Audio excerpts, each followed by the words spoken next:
Sur Mobility TV, nous faisons le point sur l'aftermarket, le secteur ultra sensible et de plus en plus évident, qui est très important pour le marché de l'automobile. C'est l'avenir de l'après-vente, un secteur en pleine évolution avec des bouleversements complets. On va en parler avec vous pour en débattre aujourd'hui. Donc, Messatal de chez Deloitte, vous venez de réaliser en fait une étude, on en parlera dans un instant.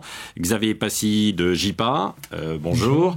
Et puis Olivier Van Ruymbeck, Automotor France. Bonjour. Et puis une autre aventure dont on parlera aussi à un autre moment. Absolument. De retour en France et de retour pour nous parler aussi de l'après-vente, un secteur que vous connaissez bien. Alors peut-être un petit mot de présentation de l'étude de Deloitte qui a été fait, parce que c'est un bon point de départ pour voir le secteur de l'après-vente aujourd'hui, qui est fondamental, et puis ce qui va se passer dans les années qui viennent. Tout à fait. Effectivement, Deloitte a mené une étude. Cette étude a été menée à la fois sur des marchés matures. Les marchés matures, c'est les marchés européens, les États-Unis, mais aussi quelques pays d'Asie. Mais aussi au niveau des constructeurs, on les a écoutés. On a écouté les distributeurs, on a écouté effectivement les acteurs de l'après-vente. Et on a écouté les clients. Et on a écouté aussi les tendances au niveau de la technologie. Alors, sur la base de ça, nous avons sorti un certain nombre d'impacts clairs qui vont avoir, j'allais dire, un effet sur ce marché de l'après-vente. Donc, je vous en cite certains, et puis après, effectivement, on pourra rebondir. Ouais. Voilà. Donc, le premier élément qu'on a mis sur la table, c'est effectivement, ce marché de l'après-vente va être impacté dans les prochaines années par le mix électrique. Donc, les véhicules électriques ou hybrides vont prendre une place de plus en plus importante. Donc, si on se projette à 2030, on envisage des parts de marché de tout ce qui est électrique ou assimilable de l'ordre de 46%. Donc, ce qui veut dire que le panier moyen d'un véhicule électrique va baisser de 50 à 70% par rapport à un panier moyen d'un véhicule diesel ou essence. Donc, ce qui veut dire qu'il y aura un impact significatif. Alors, l'autre élément important, qui est un peu plus court terme, c'est ce qu'on appelle les véhicules connectés. Aujourd'hui, à 2025, 100% des véhicules qui vont sortir sont des véhicules connectés. Ça veut dire quoi? Le constructeur est capable de capter des informations si la loi l'autorise, bien sûr.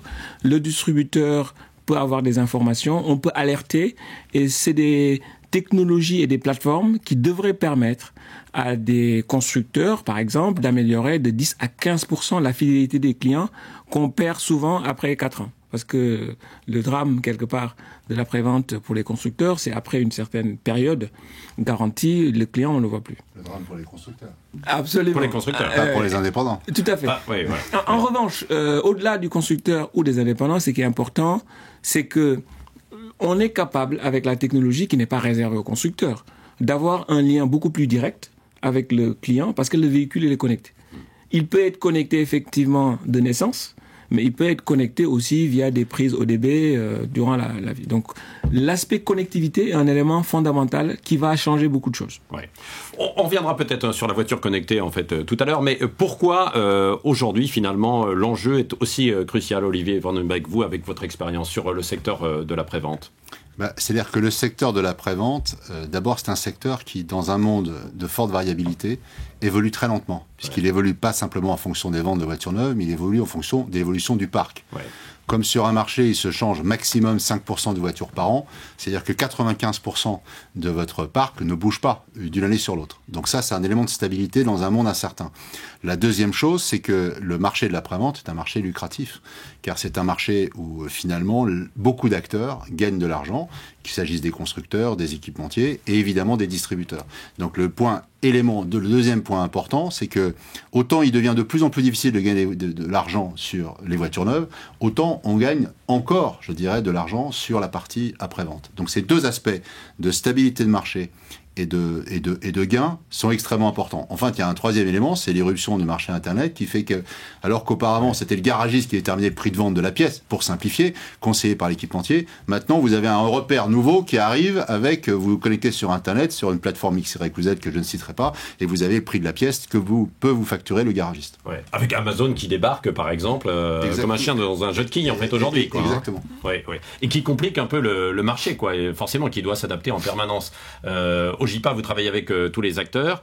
Aujourd'hui, il y a une concentration de plus en plus pour essayer de faire face justement à ces... Il y a une concentration, et le point qui était évoqué à l'instant est l'un des points les plus marquants aujourd'hui sur les évolutions de l'après-vente, c'est la digitalisation. Ouais. Qui touche, il y a 3 briques derrière la digitalisation. Il y a l'e-commerce qui touche le conducteur comme le réparateur. L'achat par Internet devient de plus en plus fort et les parts de marché d'Internet croissent tous les ans. Pour le marché du do-it-yourself, bien sûr pour le conducteur, mais le réparateur aussi. S'ancre de plus en plus sur ce média-là, et on voit des nouveaux distributeurs, au top pour le citer, qui jouent de cette opportunité-là. Comment il réussit ? Avec la possibilité d'offrir des pièces à moindre coût, mais en reportant une partie de la démarche d'achat via le canal web. Voilà. Il y a un deuxième aspect, ensuite, c'est le fait que le parcours d'achat est profondément modifié, et que le conducteur fait son parcours d'achat en grande partie via Internet, le commence par Internet, mais le poursuit sur Internet, avec la prise de rendez-vous, avec peut-être demain, où ça commence dès aujourd'hui, la possibilité de visualiser les étapes de réparation à distance, des choses qui commencent à parler, et l'atelier digital prend de plus en plus de poids aujourd'hui. Et puis le point qui était évoqué, alors c'est naissant, mais c'est pour demain, c'est la maintenance prédictive, ouais. Et ça peut inverser fortement le métier du réparateur, avant même le parc, l'évolution du parc, ces changements qui sont plus structurants. On peut avoir des changements forts sur le métier de la réparation, avec une réorientation ou un équilibrage entre les motifs d'entrée curatifs et préventifs. Aujourd'hui, on est quand même majoritairement sur du curatif. Oui. Alors, avant de voir peut-être sur ces voitures connectées sur l'avenir, il y a quand même aussi le marché actuel avec des mesures qui ont été prises récemment et qui, sur le diesel, je pense bien sûr au diesel, est-ce que vous voyez un effondrement du coût du marché et un bouleversement ? Non, mais il y a un effondrement des ventes, enfin une baisse, voilà. Une forte baisse, non pas un effondrement, une forte baisse de ventes de voitures diesel, et qui d'ailleurs va probablement s'accélérer. Mais en revanche, n'oublions pas que le parc, lui, il ne va évoluer que 5% par an. Ça veut dire qu'il y a encore une très forte demande d'après-vente diesel. Et d'ailleurs, la plupart des fabricants diesel, de plus en plus, ce qui est en train de se passer, c'est qu'autant leur chiffre d'affaires qu'ils font auprès des constructeurs est en baisse, autant leur chiffre d'affaires en après-vente, lui, ne baisse pas. Et donc les évolutions qui sont prises, même de marchés qui sont très fortes, comme par exemple le développement des voitures électriques, comme les voitures diesel, l'effet sur l'après-vente est extrêmement long et progressif. Il y a un dernier point qui me paraît important, c'est qu'on parle toujours du garagiste et du constructeur. Mais en fait, le distributeur, qui est le chaînon entre l'équipementier et le garagiste, joue un rôle de plus en plus important dans l'adaptabilité et la maîtrise de la chaîne. C'est-à-dire qu'une des clés, et ça j'en suis vraiment convaincu, une des clés de l'évolution du marché, ce seront les distributeurs qui permettront aux garagistes de répondre à ces défis technologiques, le distributeur leur apportant la capacité de rentrer dans un réseau, leur donnant des outils de diagnostic, leur donnant des outils de digitalisation propres aux garagistes, et tout cela est un moyen d'évolution de l'ensemble de la chaîne. Oui. Vous l'avez remarqué, ça également, dans vos études ? Tout à fait. Notre étude a montré 2 choses. À la fois sur le comportement, on a montré qu'il y a 35% sur 2017 en France des conducteurs qui ont soit acheté des pièces de rechange sur Internet ou bien sont allés sur Internet pour aller s'informer avant d'aller faire l'acte d'achat final.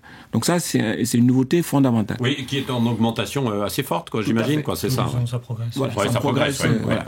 Et l'autre élément, c'est plus ce qu'on appelle un peu le comportemental. C'est-à-dire qu'il y a ce que les Américains appellent le do it yourself, c'est-à-dire je le fais moi-même, ou bien do it for me. J'achète la pièce et je vais aller voir le réparateur pour pouvoir effectivement m'exécuter une vidange ou bien un changement d'une plaque ou quelque chose de ce genre. Donc cet aspect-là de transparence et d'intervention du conducteur dans la chaîne de valeur, c'est une nouveauté. Ouais. Et effectivement, le distributeur qui doit capter ces flux d'achat est un acteur important dans cet élément. Ouais. Et ça, du coup, ce sera pris en compte, évidemment, par l'ensemble des réparateurs. Ouais. Le marché français est un peu spécifique de ce point de vue-là, parce qu'il y a une part de do-it-yourself qui est important en France. Donc, effectivement, il y a eu plus importante en France qu'ailleurs, que sur les autres marchés internationaux, non Alors que sur l'Europe, on fait partie, avec la Pologne, avec la Russie, de pays sur lesquels il y a une part de do-it-yourself qui est important. Et c'est une spécificité, oui. Donc, ce qui fait que le média, le e-commerce, a son importance. On a un tas d'acteurs qui ont un poids fort. Et puis, vous l'avez cité en introduction, solutions, d'autres qui sûrement sont en train de regarder, type Amazon ou eBay, bien sûr. et qui peuvent complètement bouleverser le marché très rapidement. Donc c'est des éléments forts. Effectivement, l'élément qui est marquant en évolution sur la prévente, ça va être la technicité des réparations et donc des réparateurs qui vont monter en compétences, qui sont déjà qui ont très fortement évolué, mais qui vont continuer d'évoluer pour agréger tout un ensemble de compétences liées à l'arrivée des véhicules hybrides, liées à l'arrivée des véhicules électriques, mais aussi aujourd'hui, et sur une part croissante, liées aux capteurs, liées à tout un ensemble de matériel qui rendent les interventions plus onéreuses et plus compliquées. Du coup, ça demande des investissements supplémentaires, d'où, alors que la bataille fait rage, peut-être cette concentration qui est nécessaire pour avoir... Ce qui est sous-jacent, c'est la nécessité pour eux de s'affilier très souvent à un réseau, de profiter de l'expertise d'un réseau, et donc rester MRA indépendant devient un challenge de plus en plus difficile. C'est là que le distributeur animant le réseau des garagistes indépendants, parce qu'il y a aussi une autre caractéristique du marché qu'on oublie parfois, mais c'est comme les véhicules roulent 25 ans et de plus en plus longtemps, la diversification du parc est de plus en plus importante, c'est-à-dire qu'il est de plus en plus difficile de livrer la pièce très rapidement à l'ensemble des garagistes. Et cette donnée de base, qui est simplement une courbe exponentielle de croissance du nombre de pièces que vous devez avoir en stock pour directement réparer la voiture, fait que le distributeur joue un rôle clé à la fois dans la diffusion de la pièce, mais également la diffusion de l'information et la gestion des réseaux de garage. Ça, c'est intéressant. Juste une petite parenthèse sur ce que vous venez de dire à l'instant, c'est-à-dire que la durée de vie d'une voiture, c'est de 25 ans. Pour les Béotiens, ils se disent 25 ans. J'ai cru comprendre qu'aujourd'hui, il y avait, avec les contrôles techniques, la chasse aux mauvaises voitures et qu'on voulait les envoyer à la casse. L'étude de Deloitte montre que l'âge moyen des voitures, il tourne autour de 12 ans dans plusieurs pays. Donc, si c'est 12 ans, ça veut dire que multiplié par 2, vous avez la durée de vie moyenne. Et en plus, lorsqu'on cite la France, on oublie souvent de dire que sur la France, les statistiques ne prennent pas en compte les véhicules de plus de 15 ans. Donc, si on prenait les véhicules de plus de 15 ans, l'âge moyen d'un véhicule, il serait probablement de 11 ou 12 ans en France. Donc, en fait, les véhicules durent 25 ans. Pour partager avec vous des données de nos observatoires qui sont récurrents, qu'on fait tout. La moyenne d'âge en France est de 9 ans. Mais effectivement, on observe un vieillissement très fort du parc depuis plusieurs années et qui joue à l'avantage de la rechange indépendante qui capte ce parc-là. Et puis parce que 25 ans, parce qu'il y a deuxième voire troisième marché, quoi, c'est ça. C'est-à-dire que n'oublions pas que le marché de la voiture d'occasion, il est entre 2 fois et 3 fois supérieur au marché de vente de voitures neuves chaque année. Donc ça veut dire qu'un véhicule, s'il vit 25 ans, il va au moins passer dans 4 ou 5 mains successives. Et derrière cet âge et cette durée de vie, durée de possession des véhicules, ça accentue ce qui était évoqué préalablement, c'est l'inertie du parc. Donc effectivement, même si on parle beaucoup d'un développement d'hybride, de développement d'électrique, sous 10 ans, ça restera une part qui restera relativement marginale dans le parc et qui impacte... Alors, ça veut dire qu'il faut que le monde de la réparation se prépare à ces évolutions, mais ça ne va pas bouleverser à 10 ans le business des réparateurs. Voilà, non, je voulais juste revenir sur le point sur la nécessité à la fois des garagistes et des réparateurs et l'ensemble du réseau de suivre cette évolution. Parce que pour effectivement être capable de réparer les voitures dans les 10 prochaines années, il faut s'y préparer maintenant. Parce que pour réparer un véhicule électrique, par exemple, il faut à la fois avoir les compétences, mais aussi le plateau technique. Parce qu'on n'a plus de vidange, on n'a plus de mécanique. Et donc, ce changement, quand on a des milliers de points de vente, ça peut pas se faire du jour au lendemain. Donc ça nécessite de la formation, de l'investissement humain, mais aussi de l'investissement sur le plateau technique. Il faut se préparer pour dans 10 ans, dans 15 ans, quoi. Voilà, ça pour nous c'est un élément important qui est ressorti dans l'étude. L'autre élément, effectivement, et là je rejoins M. Van Rombeek sur son analyse, c'est-à-dire que notre étude fait ressortir la nécessité d'être capable de fournir des pièces avec des délais de livraison extrêmement courts. Donc à la demi-journée, ou 2 fois, ou 3 fois, voire 4 fois. Oui, c'est ça, parce que quand je parlais d'Amazon, en fait, pour ne pas le citer, qui arrive, mais là, c'est pour une livraison quasi immédiate, quoi, dans un service VIP, quoi. Oui, mais attention, et là, juste pour... parce qu'effectivement, dans ces acteurs, il y a les distributeurs, il y a le constructeur. Bon, les constructeurs sont en train, ils se restent pas les bras croisés. Hein. On voit les acteurs se positionner sur différents marchés. Il y en a qui rachètent des acteurs en ligne, ont une carte à jouer. Donc, nous, ce que l'on dit, c'est que c'est un marché qui est en train de se bouleverser. Il y a de nouveaux acteurs qui arrivent, les distributeurs. Dans tous les cas, il va falloir s'y préparer et c'est maintenant. Ouais. Est-ce que les constructeurs peuvent y perdre des plumes, justement, parce que leur marge, elle était beaucoup sur l'après-vente. Demain, avec l'ensemble de ce secteur concurrentiel... Déjà, quand j'étais patron de l'autodistribution, il y a plusieurs années, on disait que la technicité des voitures allait faire disparaître le marché indépendant. Or, ces 10 dernières années, les constructeurs ont passé leur temps à perdre des parts de marché sur le marché de l'après-vente, lié probablement au vieillissement du parc. Si, en revanche, ce qui va se passer dans les prochaines années, c'est que les constructeurs, logiquement, vont essayer de récupérer des parts de marché en utilisant la technicité du parc, mais également, pour certains, en vendant des pièces d'équipementiers, ou peut-être en essayant de vendre des pièces constructeurs dans le réseau indépendant.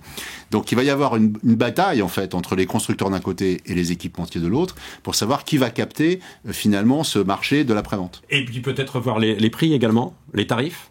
Mais les tarifs, non, mais parce qu'avec le do-it-yourself qu'on évoquait en fait tout à l'heure, pour l'automobiliste, qu'est-ce qu'il y voit, c'est son porte-monnaie, bien sûr. Et il se dit, si je le fais moi-même, ça va devenir moins cher que d'aller à la concession. Le prix de la pièce, il faut pouvoir le faire. Oui, bien sûr, bien sûr. Bien sûr, ça va être compliqué. Le prix de la pièce va baisser, mais il va y avoir une limite qui est liée au fait que si vous voulez avoir une réparation en temps quasi réel, c'est-à-dire vous allez poser votre voiture le matin et vous voulez la récupérer le soir, eh bien, il faut payer ce prix-là. C'est-à-dire qu'il n'y a pas seulement le prix de la pièce, il y a le prix de la disponibilité et également choisir la pièce. N'oubliez pas que si vous prenez les pièces théoriquement nécessaires pour répondre à 100% des besoins du parc français, c'est près d'1 million de références différentes que vous devez avoir. Donc, savoir quelle est la bonne pièce que vous devez monter sur votre voiture qui a été produite il y a 15 ans, c'est un vrai savoir-faire que vous n'improvisez pas. Et ça, à la fin, vous devez le payer. Même si vous êtes Amazon, même si vous êtes Yakano, vous devez payer ce service. Il y a une tendance qu'il faut aussi évoquer quand on parle de l'après-vente, c'est le comportement du conducteur et ses attentes. Et elles évoluent fortement. Aujourd'hui, l'après-vente ou la gestion de l'après-vente du véhicule d'après-vente reste une contrainte pour le conducteur. Et donc, s'il peut s'en échapper, il le fera. Et il le fait déjà au travers de contrats d'entretien qui permettent de forfaitiser ses prestations et quelque part d'en oublier le coût et les contraintes. Demain, peut-être que ces phénomènes vont s'accélérer. On voit de plus en plus d'acteurs qui proposent des prestations à domicile. C'est vrai dans le pneumatique. Ça commence à émerger de façon anecdotique, mais c'est intéressant de le pointer. Aujourd'hui, vous pouvez appeler à un numéro et on vient vous livrer votre carburant sans que vous ayez à vous déplacer. Ouais. Et ces dimensions-là sont importantes. Dans les nouvelles formules de vente aujourd'hui, des voitures en leasing, etc., l'achat en location, qui se développe aussi beaucoup. Le contrat d'entretien en général intégré, les services bloqués, il est peut-être sur certaines formules plus haut de gamme, mais plus rarement. Ouais. Et sur ce chapitre, notre étude montre aussi un élément important qui est tout ce qui est l'autopartage. Qui va prendre de plus en plus de place. Donc, à court terme, on parle de 2020, ça va occuper, selon nos projections, à peu près 10% des kilomètres parcourus. Ce qui veut dire que les véhicules vont très probablement rouler plus, et aussi l'impact sur l'après-vente qu'il va falloir envisager. Alors, de façon un peu plus prospective, on amène dans notre étude un autre élément qui est l'impression 3D. Notre analyse, c'est qu'il y a 60% dans les pièces de remplacement, par exemple, qui sont imprimables 3D. Donc, avec cette technologie qui croît à peu près 300% par an, et c'est quelque chose qui est un phénomène fondamental.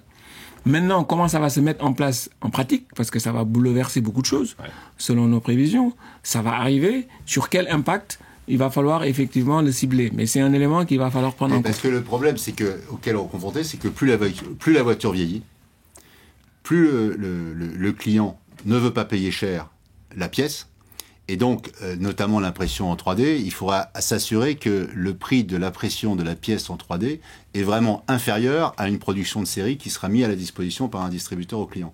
Donc il y a un équilibre très important à respecter. Quand vous parlez par exemple de la location longue durée, n'oubliez pas qu'un véhicule qui vit 25 ans, l'après-vente des 3 premières années ne représente qu'un peu plus de 15% de l'après-vente totale qui va être consommée par ce véhicule. Et juste un dernier point, sur l'autopartage, plus les voitures vont rouler, plus l'après-vente classique va se développer, parce que plus vous allez devoir changer les pièces d'usure. Donc même des évolutions qui apparaissent nouvelles, comme l'autopartage, vont en fait avoir comme effet paradoxal de renforcer des changements d'après-vente relativement traditionnels, plaquettes de frein, amortisseurs, etc. Merci à tous en tout cas d'avoir participé à cette table ronde sur le secteur de l'après-vente. On le voit, il y a beaucoup de bouleversements et évidemment beaucoup de choses qui vont encore se passer dans les 10-15 ans à venir. En tout cas, c'est aujourd'hui que ça se prévoit ce qui aura lieu dans 15 ans. Merci pour cette table ronde sur Mobility TV.